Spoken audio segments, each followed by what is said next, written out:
Renata Bernarde, and this is the Job Hunting Podcast, where I interview experts and professionals and discuss issues that are important for job hunters and those who are working to advance their careers. So make sure that you subscribe and follow, and let's dive right in. Before we begin, I'd like to invite you to register for my free job hunting masterclass happening on the 1st and 2nd of February 2022. The times, details, and the link to register are in the episode show notes, or you can find it on my website, renatabernarde.com. That's RENATABERNARDE. If you're a newsletter subscriber, please check your inbox because I will have already sent you the details in the newsletter, and I look forward to seeing you there. So today's episode is about being a generalist or a specialist. Do you know if you are a generalist or a specialist? If you believe that you are a generalist, a jack of all trades that often steps in and you are able to lead or do the job regardless of sector or industry, you may be surprised to learn that you may not be a generalist after all. Or if you're worried that you're a specialist and your niche is too narrow and you may not be able to advance in your career, you may also be mistaken. People think of generalists as jack of all trades and specialists as deep experts, but this may not be the case, and it may be a very narrow and limited view of these two labels. It really depends on the context. And this is where I see the mistake being made with clients when they first reach out to me. Most of them define themselves as strictly one or the other and think that whatever they think they are is the wrong thing to be. Let's understand the idea of generalists and specialists as it relates to the context in which you're working in right now. This is really important. Being a generalist or a specialist is heavily dependent on the context or the company that you work for right now. I found this blog from Michael Page, and I'll have a link to it in the episode show notes so that you can read it as well. And it really explains well this idea of contextualizing this information so that you don't misuse your label. Basically, if a professional is a generalist when it comes to, let's say, IT knowledge, so you're an IT professional, but you work in a company that is not an IT company, you may be considered a specialist in IT simply because you have a much deeper knowledge of IT than the rest of your peers and colleagues in that organization. And this same person, this same IT professional, if they were to work in an IT firm, they would be called a generalist and not a specialist due to the fact that their IT expertise is actually wide compared to their peers who have deep knowledge in the industry. So when you move out of your organization, let's say you've been in that context for 2, 3, maybe many years, and you start explaining yourself as a generalist, sometimes I'm really puzzled by it. When people reach out to me for my 30-minute chat so that, they decide if they want to work with me as a coach or not, they will say, oh, I'm a generalist. And then I look at their LinkedIn and I'm thinking, mate, you're not a generalist. So it's kind of like an awakening. I have to explain to them why they're not a generalist, or vice versa, why they're not as niched down and narrowed as they thought that they were, and that they actually have a wide base of experience. So when pitching to a new job, an employer, or a recruiter, you need to let go of these labels and know where you want to go with your career, where your previous experience and expertise is and what it was built on, no matter what you are considered in your current context. You may be misusing the label and confusing your audience, right? So every one of you listening, you carry with you a sustainable advantage that doesn't get replicated easily because you have a unique career and a career progression. So by labeling yourself as a generalist or an expert right off the back, you may be undermining that deep knowledge and that sustainable advantage that you have that cannot be replicated. So you can do all kinds of jobs, and you are not, if you So undermining that by starting your pitch by saying that you are a generalist, for example, that you can do every type of job. And that's a common mistake. And that's why I'm using this as an example, that people often do that when they're looking for jobs and when they're anxious about finding something. They usually pitch themselves as a generalist. They pitch themselves like, I've been in the sector for a long time, but I'm actually a generalist. The truth is, you're not going to make yourself memorable in the eyes of the recruiter you're talking to. And also, they will not agree with you.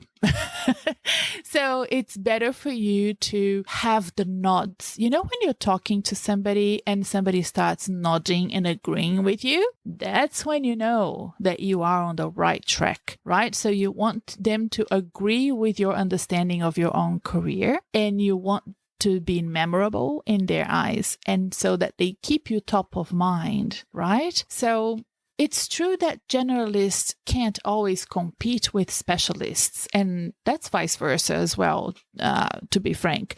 But I think that there is this misunderstanding that if you are a generalist, that you're probably more, you can sprinkle your opportunities and that you can land on many different jobs, and vice versa. A specialist may find themselves being too narrowed. People are often dissatisfied with whatever label they think they have.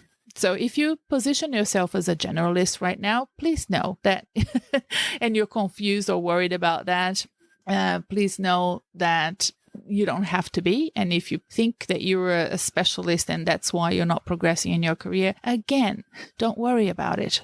Let's go above and beyond those labels in that sense that I explained before, in terms of the context in which you have operated in. And now that you're moving out of that context, how important it is for you to find the right pitch for you to get those nods in the audience when you talk to people. Okay? Specialists and generalists, they can coexist. And in fact, they are both needed for great organizations to flourish. So whatever you're reading about how good it is to be a generalist or how important it is to find your niche and be a specialist, don't focus about that too much. What you need to do is understand what you have already gained and how you can position yourself to be memorable so that you can then be wanted by your next employer. So I have a few suggestions for you. So let's move on. So, I hope I haven't confused you. I often wonder, when I'm talking, am I making sense?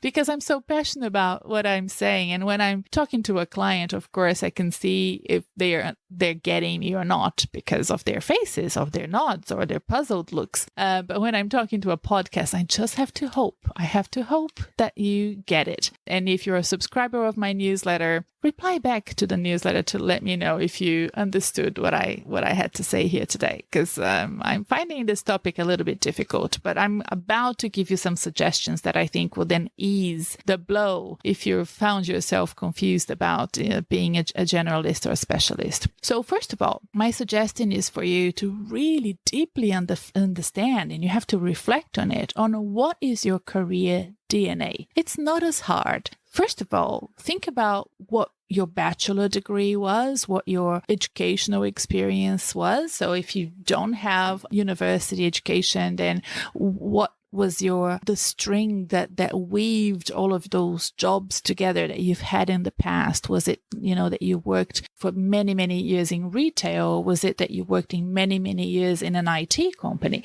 So it's usually that. And yeah, I have mentioned before, but it's worth mentioning it again. Sometimes I speak to people that tell me that they're generalists, but for example, they have an accounting degree and in fact they're a CPA. So they're not an accountant anymore, and that's why they don't use that as part of their pitch. But it's so important for the recruiter to know that you have that DNA, that background, of being somebody that have that commercial nous, that understands P&Ls, that can read those financial reports. And if you can include that in your pitch, I think it's really important. So knowing your DNA is important.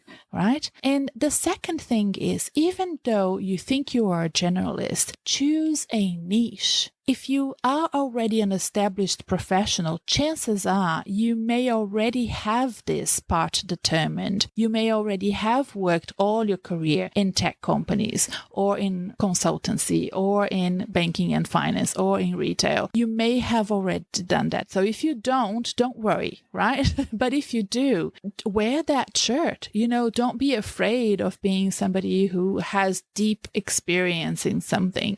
Or a sector or an area. It's important to convey that as part of your pitch. So analyze your past employment history and look for those repetitions and those similarities. I particularly don't have a linear career. I didn't have that. So I had to look for repetitions in things that I did over and over again that were successful for me. Parts of my jobs, my jobs were kind of patchwork of things. So I when I was looking for yet another job, I had to look back and think, okay, here we go again. I didn't have a linear career. It may not make sense to other people. So I had to find those repetitions and those similarities within the roles and bring them forward as part of my pitch, as part of my documentation, the resume and the LinkedIn profile and whatnot. So here are a couple of things you may want to consider if you're finding it hard to find those repetitions and similarities. What are the hot topics in your profession right now? Can you associate yourself with any one of those? So here's a test. Do you have a skill and experience in a topic that you can talk about for hours? If you do, then that is already telling. It's already telling you something about those repetitions, those similarities, those things that rock your boat, that make you excited and passionate to be working. Try to weave those things that are of interest to you, that bring you joy, that help you connect with the listener with those hot topics in your profession, because the hot topics are hot topics for a reason. They're trends. They're important for the growth of your industry or sector or expertise. So find what they are and weave them into your pitch. This is so important because so many job candidates are so focused on getting whatever job and saying that they're generalists to try to please their audience. But it's so much easier to engage with a recruiter or an employer and build that strong connection with them if you are passionate about what you're talking about. So an example of this is when I invite guests to be on my podcast. And I have a very casual podcast. If you're following me, and I usually don't have any conversations prior to the interview with my guests. And what I write to them and I tell them is this: if it's not falling off the tongue, it's not worth talking about, right? I'm not going to invite you to come on my podcast to talk to me about something you're not absolutely passionate about, you're not an expert in. I'm going to invite you to talk about the things you know more than anyone else, right? So this is why I don't like to preempt the conversation with a conversation prior to the interview, because then we're going to be repeating and it's not as natural and it's not as organic. So, different podcasts do different things. And I have been in podcasts that do have that conversation prior, and that's fine too. But for me, for my personal style, I invite people to come and talk to me about things that they're absolutely the best at talking about. And I want you to feel the confidence in that to feel that you have those topics that you are passionate about talking as well. And you can also think about those topics if you have more than one, if you have several things that you can talk about. Think about which topics provide you with the biggest chance of promotion, with the biggest chance of getting another job, of monetizing it, right? So I am great at talking about stuff that is not going to make me money. I am the queen of doing that. But this is specifically important if you are in a hurry to career advance, to get a job or get a promotion. So you focus on the lower hanging fruit, the warm stuff, the things that are out there and are important for the job market. So for example, if you're an experienced banking executive and you see that corporate fraud or any type of fraud is where your bank is investing all its money, international fraud. I don't know. I have no idea what I'm talking about because I've never worked in a bank, but I'm using this as an example so that you can kind of think, okay, this is where things are heading. This is an area that I am actually passionate about. I may not be an expert, but I know quite a lot. I've worked with these people. Maybe I can invest my time becoming better and better at this, right? So you set your job search for success. And setting your job search for success is really having that deep reflection and planning and understanding of how you present yourself to others. And coming out of an organization, if you've been there for a while, means that you have to detach yourself from the labels that were put onto you in that organization and find yourself a new narrative that is more conducive of you getting the best possible chance in the job market as you move out of your current role. Look, I know that job hunting can get stressful, but you know what? It can be super exciting as well if you treat it as a cool project of self-discovery, of understanding how you're perceived in the job market and how you can grow from it. Investing in it and making it a learning experience for you will pay enormous dividends, not only in the short term as you search for your new job, but also you will get ideas of where you really want to be and where you really want to go in the future. And as you talk to people, you will learn more and more about your profession. So remember that the goal is to grow as a professional and earn more. Not always, but most times people, when they're moving jobs, they want to earn more as well. And these things don't happen overnight and they don't happen accidentally, right? So there is a little bit of thought and care that needs to be invested in to get you where you want to go. By investing in your job search, you can really see the results at the end of this project of yours. And you will see that you will get a job faster, you'll be more mindful of what you're doing and be able to negotiate a better salary and finding a workplace that suits you. I want you to be comfortable with whatever you are, specialist or generalist or something in between. And I want you to feel comfortable about sticking to your game. You may be surprised that it will actually pay off and you don't have to be something you're not. If you are uncertain about your status as a generalist or a specialist, then come work with me. You can book a consultation to refine your pitch, or better still, you can join the group coaching program because that's way more holistic and comprehensive, as I can hold your hand through the entire recruitment process. It goes for 7 weeks. So, it's been very successful in 2021, and I'm hoping 2022 will go gangbusters again. I'm still reopening the registration and we're starting in February. And the best way to kickstart this idea of joining the group coaching program is to attend my free masterclass on the 1st and 2nd of February. There's a link in the show notes, or you can go to my website, renatabernarde.com, RENATABERNARDE.com. And, I hope that you will join me, even if you're not looking for a job, because it's always important to keep a finger on the pulse of what's happening in the world. 2022 is turning out to be quite the year, and I have my predictions and I have my ideas of how I think professionals will have better results in recruitment processes and promotions. So come and ask me questions. There will be definitely enough time for that. I hope to see you there. That's it for today, and I look forward to seeing you next week. Bye for now.